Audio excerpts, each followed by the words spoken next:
नमस्कार। बस्ती से आपका प्यारा दोस्त डॉक्टर श्रीवास्तव रात 10 बजे अपने क्लास नंबर 180 में आपका स्वागत करता है, अभिनंदन करता है। आप सब इलेक्ट्रोहोम्योपैथिक चिकित्सा के प्रेमियों, चाहने वाले और हमारे तमाम देशवासियों को मैं अपने खुले मन से इस सोशल मीडिया के माध्यम से इलेक्ट्रोहोम्योपैथी के क्षेत्र में आपके बीच आपको कुछ नई चीज़ें, नई प्रेरणा के साथ उपस्थित हूँ। जैसा कि आपको पता है कि इस समय मैं तुलनात्मक अध्ययन विभिन्न औषधियों का कर रहा हूँ। इसके पहले आपको याद होगा कि मैंने यस1 और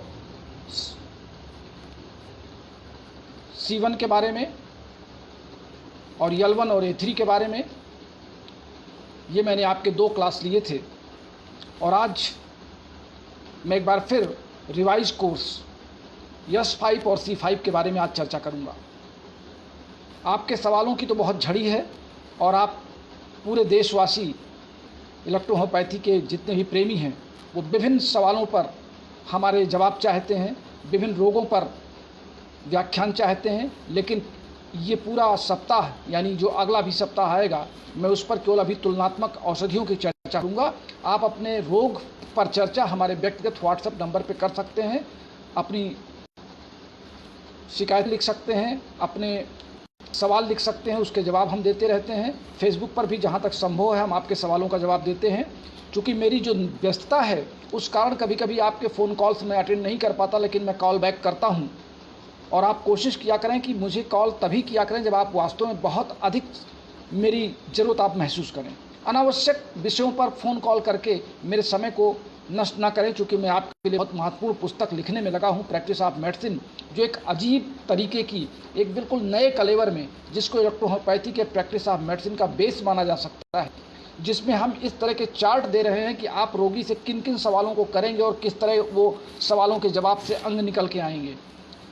रोग में पर दवा की चर्चा करें या ना करें, लेकिन जैसे होम्योपैथी की एक रिपोर्टरी बनी हुई है, उसी तरीके की एक तरीके से इलेक्ट्रोहोम्योपैथी की रिपोर्टरी मैं आपके लिए ला रहा हूँ, ना कि प्रैक्टिस ऑफ मेडिसिन। कहने को तो उसको प्रैक्टिस ऑफ मेडिसिन कहा जा सकता है, लेकिन वास्तव में ये रिपोर्टरी ऑफ इलेक्ट्रोहोम्योपैथी आपके सामने आई, जो पहली बार देश के सामने आएगी। अब तक इस बारे में हमारे किसी भी राइटर ने विचार नहीं किया। घिसी घिसाई भाषा को लिख करके किताबों को प्रस्तुत किया गया है। इस नाते इलेक्ट्रोहोम्योपैथी की प्रैक्टिस ऑफ मेडिसिन को नए तरीके से कंप्यूटराइज रिपोर्टरी जिसको आप कह सकते हैं, मैं उस स्टाइल में आपके सामने पेश करने की तैयारी कर रहा हूँ। बस प्रतीक्षा करिए, समय लगेगा लेकिन देर आएंगे दुरुस्त आएंगे। तो आइए बात करते हैं यस5 और C5।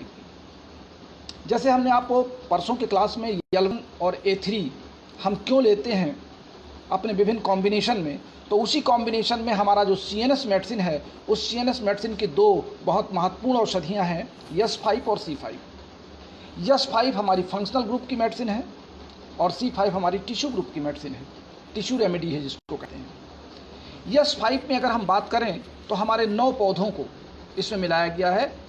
ये Cochlearia officinalis, Hydrastis canadensis, Scrophularia nodosa, Berberis vulgaris, Veronica officinalis, Matricaria chamomilla, Nasturtium officinalis, Smilax medica और तुसिलेगो फरफेरा, ये 9 पौधों को बराबर अनुपात में मिलाया गया है। बड़ी चर्चा है कि कोहेशन विथ और डिस्टिलेशन विथ से इलेक्ट्रोहोम्योपैथी के अर्क को बनाया जाता है। फर्मेंटेशन विथ से भी लोग बनाते हैं, जैसे सिरका बनता है वो फर्मेंटेशन विथ से बनता है, जिस पर ईस्ट के खमीर जम जाते हैं, बाद में उसको छान के अलग कर देते हैं, तो सिरके का जो स्मेल है ग्लूकोज का वो बदल जाता है एल्कोहल में और उसका कलर वही रहता है, थोड़ा कलर लाइट हो जाता है। लेकिन हम लोग जो कोहेशन विथ से दवा बनाते हैं ये बिल्कुल ट्रांसपेरेंट क्लियर हो जाता है, इसमें कोई कलर नहीं होता है और इसीलिए ये हार्मलेस होता है। और इसमें जो एंजाइम्स की मात्रा आती है वो बिल्कुल ठन करके आती है प्लांट से, इस नाते ये बहुत ही कारगर मेडिसिन होती है। अगर आपको याद हो कि मैंने चर्चा किया था कि हमारे विभिन्न प्रकार के वनस्पति शास्त्री इस पर चर्चा करें कि ये औषधियाँ एंजाइम्स के रूप में हैं या विटामिन के रूप में हैं या हार्मोन्स के रूप में हैं। आज से 100 साल पहले के लैब की टेस्टिंग लोग दिखाते हैं कि इसमें ये टेस्ट किया गया, ये टेस्ट किया गया और बताया गया कि ये पन्ना पहले भारत में आया ये और उसके बाद जो है ये पहुंचा बनारस, बनारस से पहुंचा पटना, और पटना से फिर तमाम लोगों को ले लिया। और कुछ हमारे जो नवोदित खिलाड़ी हैं इलेक्ट्रोहोम्योपैथी के, वो उस पन्ने को अपना रिसर्च बताते हैं और कहते हैं मैंने अभी कुछ दिन पहले इसको करा है। मैंने एक वीडियो में सुना कि उन्होंने उस पन्ने को सामने रखा और कहा कि अभी मैंने जा कर के वहाँ जापान में और इंडोनेशिया में 2 देशों का उन्होंने नाम लिया कि मैंने वहाँ के वैज्ञानिकों से सलाह मशवरा किया और मैं वहाँ पहुँच करके मैंने इसका जांच कराया तो उन्होंने हमको ये रिजल्ट दिया। जबकि वास्तव में वो टेस्टिंग आज से 100 साल पहले की ही है, जो इंग्लैंड के रिव्यू पत्रिका में छपी भी थी। उसकी चर्चा डॉक्टर रमाशंकर जी ने भी किया था, उसकी चर्चा डॉक्टर श्यामा प्रसाद जी ने भी किया, और अभी कुछ दिन पहले हमारे अशोक मौर्य जी भी अपने एक वीडियो कॉन्फ्रेंसिंग में इस बात की चर्चा कर रहे थे। तो वास्तव में इलेक्ट्रोहोम्योपैथी की औषधियाँ हम ये मानते हैं कि ये एंजाइम्स के रूप में काम करती हैं, लेकिन हमारे तमाम वैज्ञानिकों का ये मानना है कि ये औषधियाँ शरीर में एंजाइम्स, हार्मोन्स या विटामिन में से कुछ एक हैं। क्या है अभी ये वो क्लियर नहीं कर पाए, ये अभी हम भी क्लियर नहीं कर पाए हैं। वास्तविकता ये है कि मैं इतना वैज्ञानिक नहीं हूँ या इतना हमारे पास साधन नहीं है लैब के कि हम उसको टेस्ट करें, या हमारे टेस्टिंग के उतने साधन उपलब्ध नहीं हैं। लेकिन चूंकि एंजाइम्स की जो प्रक्रिया है वो इन औषधियों के कार्य करने की प्रक्रिया से मेल खाती है, हार्मोन्स और विटामिन की प्रक्रिया से ये मेल नहीं खाती है, इस नाते हम एंजाइम्स पर जोर देते हैं कि ये एंजाइम्स ही हैं। लेकिन ये काम बायोकेमिस्ट का है, बॉटनिस्ट का है कि वो चेक करें कि बॉडी के एंजाइम्स टिश्यूज़ के और प्लांट के एंजाइम्स जो टिश्यूज़ के हैं दोनों की क्या समानता है और इनके कार्य करने की क्या क्षमता है, और ये किस पीएच वैल्यू पर, किस टेम्परेचर पर कितना काम करते हैं। हम इतना ही जानते हैं और इतना ही बताना चाहते हैं और इतना ही समझाना चाहते हैं कि वनस्पति कोशिकाओं में पाए जाने वाले एंजाइम्स को हम कोहेशन प्रोसेस से औषधि के रूप में प्राप्त कर लेते हैं, और जब उसको हम अपने शरीर में प्रवेश कराते हैं तो हमारे शरीर की कोशिकाएं उसी एंजाइम्स की प्रतिपूर्ति करती है जो उनके अंदर कमी हो जाती है, जिससे रोग होता है। इसके पहले हमने आपको L1 और A3 में बताया था, लिम्फ और ब्लड में होने वाले परिवर्तन को हम रोग कहते हैं। तो लिम्फ और ब्लड में होने वाले परिवर्तन को विभिन्न प्रकार के एंजाइम्स जाकर के बैलेंस करते हैं, एज ए कैटालिस्ट मोटिवेट करते हैं उस ऑर्गन के, उस टिश्यू के फंक्शन को जहाँ पे वो फंक्शन कम काम करते हैं। एक्सीडेंटल केसेज में ज़रूर थोड़ा सा हम अलग हट के सोचते हैं, लेकिन शेष शरीर में होने वाली बीमारियों के बारे में हम इसी प्रकार से अपने शोध कार्यों को प्रस्तुत करते हैं। अब यस5 हमारी फंक्शनल मेडिसिन है, वो भी लीवर की। अब लीवर विभिन्न प्रकार के कार्यों को संपन्न करता है। लीवर का सबसे बड़ा रोल हमारे डाइजेस्टिव सिस्टम में है। लीवर का रोल हमारे शरीर में ब्लड बनाने में, RBC बनाने में है, ब्लड कार्बोसिल्स को बनाने में है। लीवर का रोल हम एक्सक्रिएशन में भी करते हैं, यूरिया उससे बन करके अलग होता है, यूरिया बनता है। तो लीवर प्रधान औषधि होने के कारण हम ये समझते हैं कि बॉडी के विभिन्न प्रकार के नर्व और विभिन्न प्रकार के टिश्यूज़ पर, जहाँ पर डाइजेस्टिव सिस्टम से संबंधित जो भी प्रक्रियाएं होती हैं उनमें सब में यस5 का रोल बहुत अच्छा है। अब यस5 हमारे यहाँ इलेक्ट्रोहोम्योपैथी में एंटीपायरेटिक मेडिसिन मानी गई है, दर्द निवारक।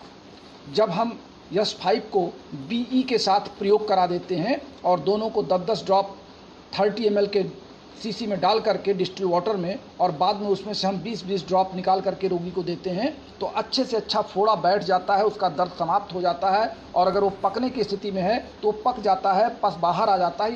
ये सब प्रयोग में देखे गए हैं। और अगर फुंसी निकल रही हो, किसी को बहुत ज़्यादा फुंसी निकल रही हो, बहुत ज़्यादा फोड़े निकल रहे हो, तो आप यस5 का सिर्फ 5 ड्रॉप सिंगल दे दें, उसमें BE भी ना दें, और लगातार सुबह दोपहर शाम 3 दिन आप दे दें, तो सारे फोड़े फुंसी जो निकल रहे हैं, या चेहरों पर जो आने वाले दाने हैं, या मस्से जिसको आप ये कह सकते हैं कि चेहरों पर निकलने वाले जो मूसे जिसको कहते हैं, हमारे आम बोलचाल की भाषा में उत्तर प्रदेश में उसको कहते हैं मूसा निकला है, तमाम यहाँ पे स्वेल कर जाते हैं, स्पेल कर जाते हैं, जिसको आप पिंपल्स कहते हैं। इस तरीके के जो दाने होते हैं, या कहीं पर बाल टूट जाना, वहाँ पे कोई फोड़ा बन जाना, हमारे मुंह के अंदर कोई छोटे दाने निकल आना, जीभ पर दाने निकल आना, हमारे गले में खराश हो जाना, गले में दर्द होना, हमारे आँखों के पलकों में दर्द होना, सर का भारी होना, ये तमाम जगहों पर हम यस5 का बहुत सीधा सा प्रयोग करते हैं। क्योंकि यस5 आमतौर से ये मोटर नर्व की मेडिसिन है। अब हमारे शरीर में 3 प्रकार की नर्व होती हैं, मोटर नर्व, सेंसिटिव नर्व या जिसको सेंसरी नर्व कहते हैं, दूसरी मोटर नर्व और तीसरी मिक्स्ड नर्व। सेंसरी नर्व बाहर के संवेदनाओं को हमारे शरीर के विभिन्न अंगों तक, विभिन्न टारगेट तक लाती हैं। मोटर उन्हीं हमारे ब्रेन के निर्देशों को ले जाकर के उस संबंधित टारगेट सेल तक पहुंचाती हैं। और मिक्स दोनों काम करती हैं, संवेदनाओं को लाती भी हैं और संवेदनाओं को ले भी जाती हैं, यानी प्रत्युत्तर ले जाती हैं। जैसे सपोज कीजिए कि आप जा रहे हैं और रास्ते में आपको अचानक सांप मिल जाए, तो सेंसरी नर्व क्या काम करती हैं, हमारी आँखें उसको देखती हैं और तत्काल हमारे ब्रेन को ये मैसेज देती हैं कि सामने कोई खतरा है हमारे लिए। ये सेंसरी नर्व का काम है। अब मोटर क्या काम करती हैं, मोटर हमारे दिमाग से ले जा कर के विभिन्न ऑर्गन तक, जैसे पैर को रोक लेना है, हमको आगे नहीं बढ़ना है, हमारा दिमाग तेज़ी से काम करेगा, या हमको इस सांप को मार देना है, ये सब जो प्रेरणाएँ आती हैं वो मोटर नर्व से आती हैं। और मिक्स दोनों काम करती हैं। जो अचानक हमारे शरीर में ऑटोनोमिक फंक्शन होते हैं वो सेंसरी नर्व करते हैं, और जो उसका रिफ्लेक्स होता है, जो उसका उत्तर होता है, वो मोटर नर्व करते हैं। तो जो रिफ्लेक्स एक्शन है जिसे हम मोटर नर्व से संपन्न कराते हैं, तो यस5 मोटर नर्व के लिए प्रभावी है कि फोड़ा फुंसी निकल आया है, दर्द हो रहा है, पीठ चमक गई है, हमको भूख नहीं लग रही है और हमारे आहार नाल में ग्लैंड्स हमारे ठीक से काम नहीं कर पा रहे हैं, वहाँ पे हम यस5 का बहुतायत प्रयोग कर लेते हैं। ACP, ए ग्रुप, सी ग्रुप और पी ग्रुप, इस ग्रुप के साथ हम यस5 का प्रयोग बहुतायत करते हैं। हमारे एक साथी कह रहे थे कि क्या आप विभिन्न ग्रुपों के मेडिसिन को मिला करके दिया जा सकता है, तो मैं आज आपको फिर दोहरा दे रहा हूँ कि यस5 का प्रयोग आप या ए ग्रुप की मेडिसिन के साथ, यानी A1, A2, A3 के साथ, या सी के 1 से लेकर के 17 के साथ, या पी ग्रुप के 1 से लेकर के 9 के साथ आप कहीं भी दे सकते हैं।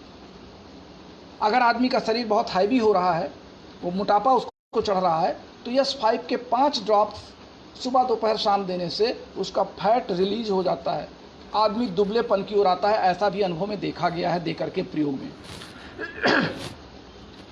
विभिन्न प्रकार के वैजाइनल इन्फेक्शन, विभिन्न प्रकार के वैजाइनल स्मेल, दुर्गंध जो आना वैजाइनल ट्रैक से, या विभिन्न प्रकार के जननेंद्रियों से दुर्गंध आना, या कोई फोड़ा फुंसी में पस बनने में उसमें दुर्गंध आना, बहुत सड़े गले, कटे घाव, कैंसर के घाव, उनमें असहनीय होने वाली पीड़ा में आप यस5 का प्रयोग करते हैं।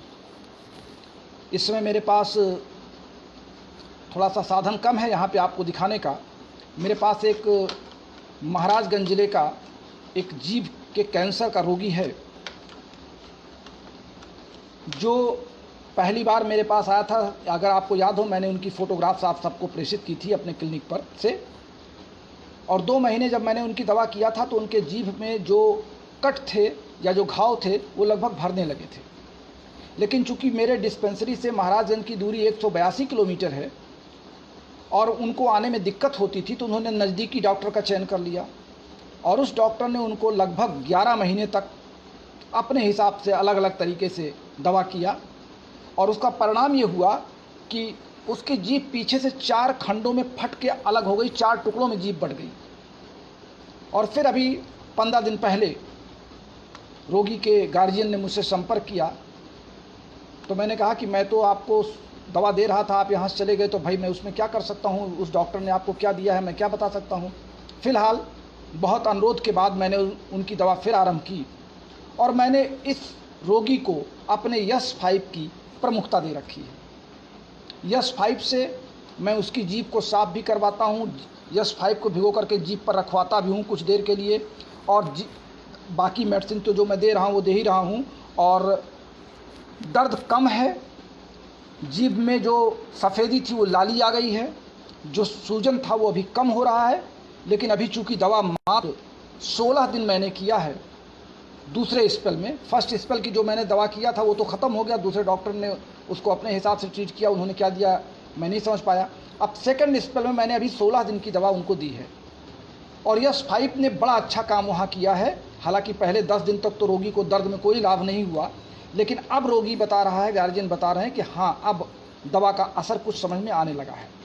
तो इसलिए ये कहा जा सकता है कि हर बहुत सड़े गले घावों में, कट फट जाने पर, चोट लग जाने पर, ब्लीडिंग होने पर, वहाँ पेन होने पर, स्वेलिंग होने पे यस5 का प्रयोग करने से रोगी को आराम मिलता है। आप उस पर पूरा का पूरा अपना दबाव ले लेते हैं। फील पाँव, हाथी पाँव में आप इसका प्रयोग कर सकते हैं। और गले में अगर आपको दर्द हो रहा है, कानों में दर्द हो रहा है, आँखों में दर्द हो रहा है, तो यहाँ पे आप यस5 का प्रयोग कर सकते हैं। अब आइए बात कर लेते हैं इसके साथ की टिश्यू मेडिसिन C5 की। C5 में केवल 5 पौधे मिलाए गए हैं बराबर अनुपात में, जिसमें है कोनियम मैकुलेटम, रस्टॉक्स जिसको रस्टॉक्सीडेंड्रॉन कहते हैं, फाइकोलैक्का और बिनसॉटिकम ऑफिसिनालिस, पिम्पेन्ना सेक्सिफेरगा। ये 5 पौधों का बराबर अनुपात मिलाया गया है। हमारे कई साथी या कई लेखक इस बात को स्वीकार नहीं करते कि पौधों का रेशियो बराबर होना चाहिए। हमारे कई साथी ये तर्क देते हैं कि हर पौधे के अलग अलग गुण होते हैं, साथ ही बराबर उनको हम कैसे मिलाएं। देखिए, बराबर मिलाने का जो हम लोगों का सिद्धांत है वो ये है कि हम जब अर्क निकाल लेते हैं तो हम अर्क से उस पौधे के एंजाइम्स को ही निकालते हैं। विभिन्न पौधों में, जैसे मान लीजिए कि एक पौधे में 5 तरह के एंजाइम्स हैं, एक पौधे में 12 तरह के एंजाइम्स हैं, एक पौधे में 10 तरह के एंजाइम्स हैं, लेकिन जब हम सबका बराबर रेशियो ले लेंगे तो एंजाइम्स की जो मात्रा है, जो उसका औसत आएगा, वो सबका इक्वल आ जाएगा। इस नाते अगर हम किसी पौधे को कम लेंगे और किसी पौधे को ज़्यादा लेंगे तो एंजाइम्स का रेशियो बिगड़ जाएगा और हमारे बॉडी का जो विस्कोसिटी रेट है वो गड़बड़ हो जाएगा हमारे ब्लड के कंसंट्रेशन और लिम्फ के कंसंट्रेशन में। इस नाते हम इक्वल रेशियो पर विश्वास करते हैं कि बराबर मात्रा में आपको कोई मेडिसिन तैयार करनी है। तो अगर आपको कोई मेडिसिन तैयार करनी है तो आप 100 में उतने का भाग दे दीजिए। जैसे इसमें 5 पौधे हैं तो 100 में 5 का भाग दे दीजिए तो 20 आया रेशियो। तो 20 ड्रॉप आप हर मेडिसिन का मिला लीजिए तो आपकी C5 तैयार हो जाएगी। हर पौधे का मिला लीजिए तो C5 आपकी तैयार हो जाएगी।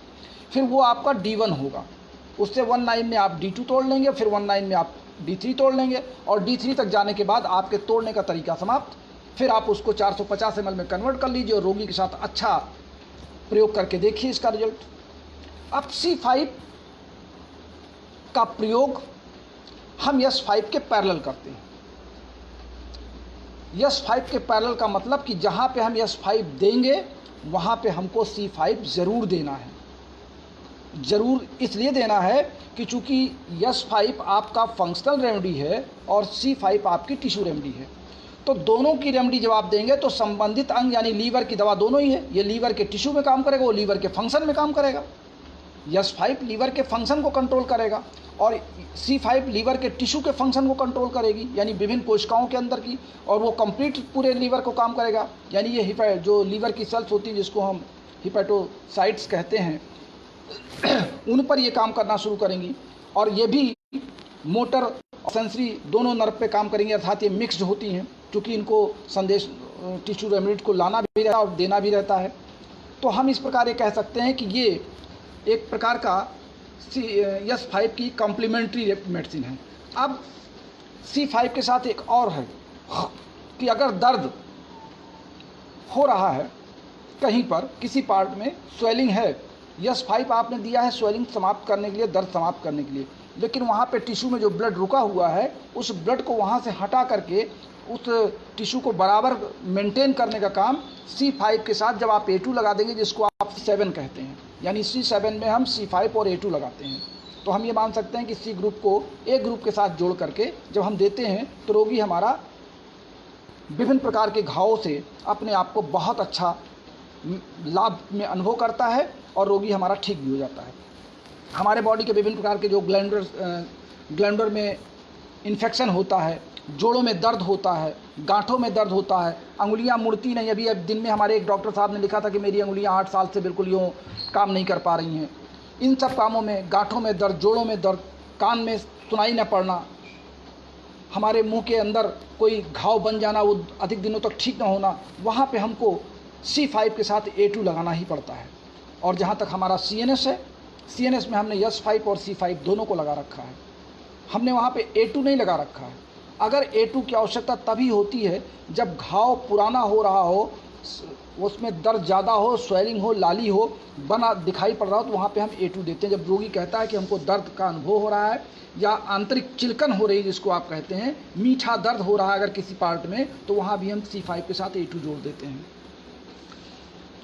अब इसके साथ GE का देना एक अनिवार्यता लगाई गई है। अगर हमको C5 दे रहे हैं, किसी S5 C5 A2 मिला करके दे रहे हैं, तो वहाँ पे इलेक्ट्रिसिटी अगर हमको ज़रूरत पड़ेगी तो वहाँ पे GE देंगे, क्योंकि GE का काम है पस को रोकना।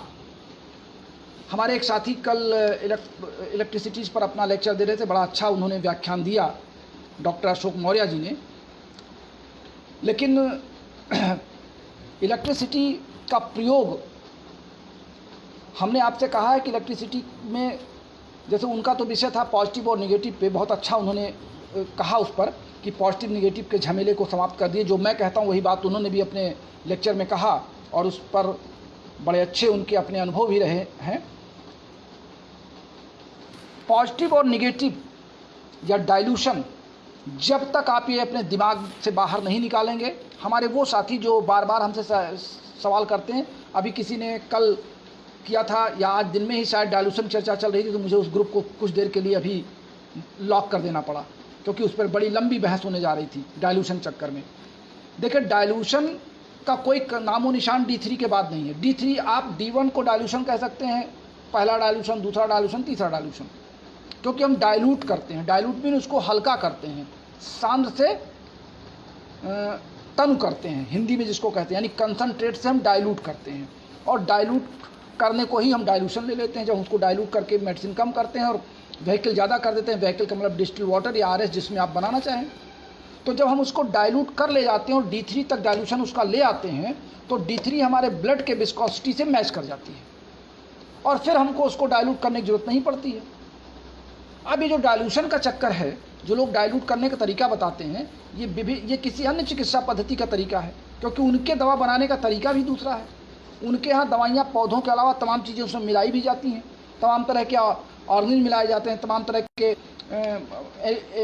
एनिमल बॉडी मिलाई जाती है, के अर्क निकाले जाते हैं, तमाम तरह के विभिन्न प्रकार के पदार्थ मिलाए जाते हैं, फिर उसको भी दवा के रूप में उपयोग किया जाता है।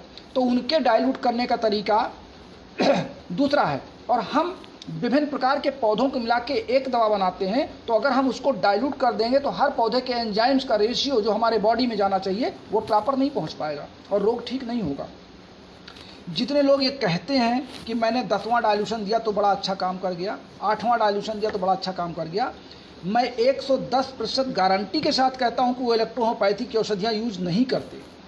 और अगर उनको इलेक्ट्रोहोमोपैथी के नाम पर वो औषधियाँ दी जा रही हैं तो स्वाभाविक है कि अगर वो डाइल्यूशन यूज़ कर रहे हैं, तो अगर डाइल्यूशन यूज़ कम करेंगे और दवाइयों का मात्रा ज़्यादा कर देंगे तो उनका एग्रावेशन होगा, उसका साइड इफेक्ट होगा बॉडी में।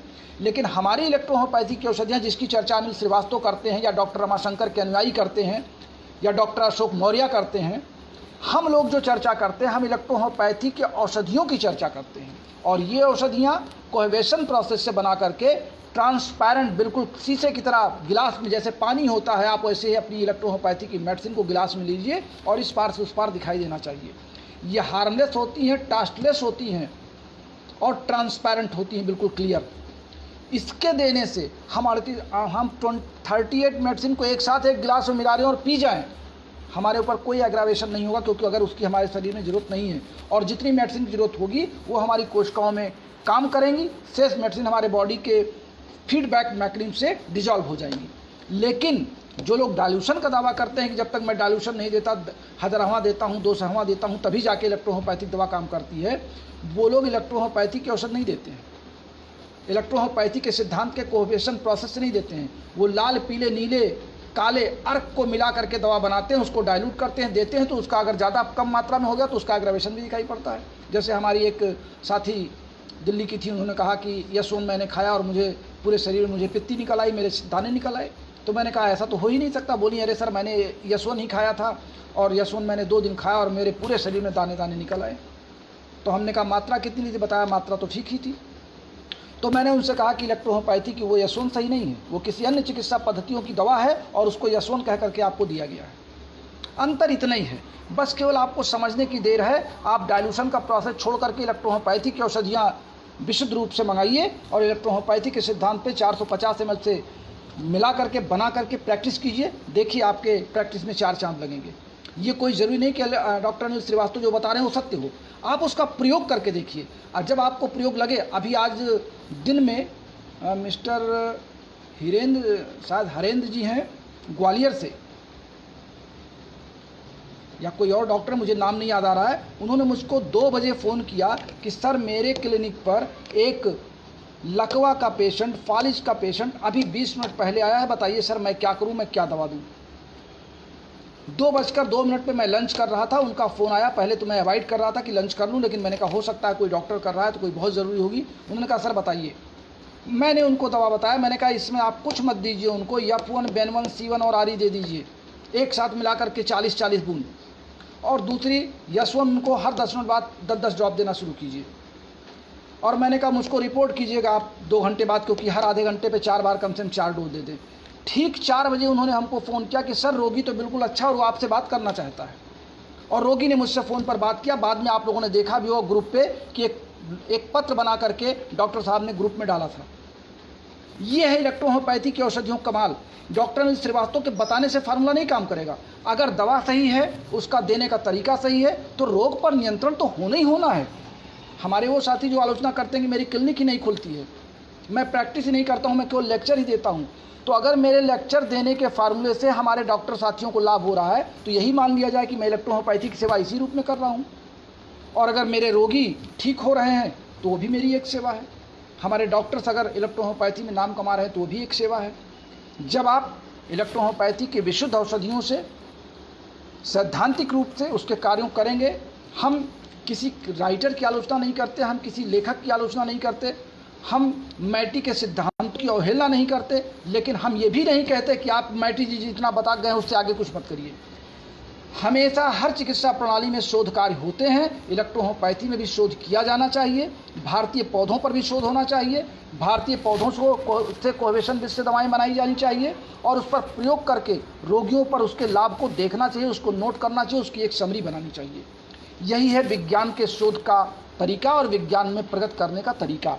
इन्हीं शब्दों के साथ S5 और C5 के विभिन्न गुणों की चर्चा के बाद मैं बस्ती से डॉक्टर अनिल श्रीवास्तव आप सबसे विदा लेना चाहता हूं। चलते चलाते मेरा फ़ोन नंबर आप नोट कर लें, 9793252355, 9793252355।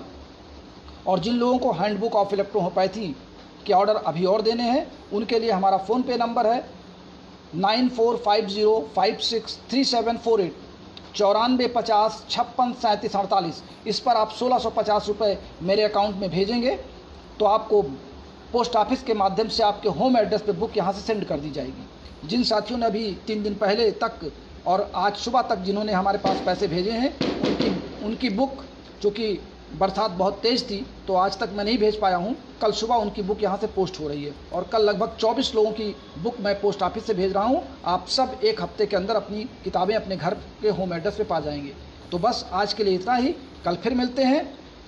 हम 2 और औषधियों पर चर्चा करेंगे, F1 और बेन1 पर। कल हमारा चर्चा का विषय होगा F1 और बेन1, यानी CNS में हमने S5 C5 मिलाया है, हमने L1 और A3 मिलाया है, F1 और बेन1 मिलाया है, हमने ये 6 दवाएं मिलाई हैं। L1 और A3 की चर्चा मैं कर चुका, C5 और S5 की चर्चा कर चुका। कल हम मिलते हैं F1 और बेन1 के साथ। तब तक के लिए नमस्कार, शुभ रात्रि।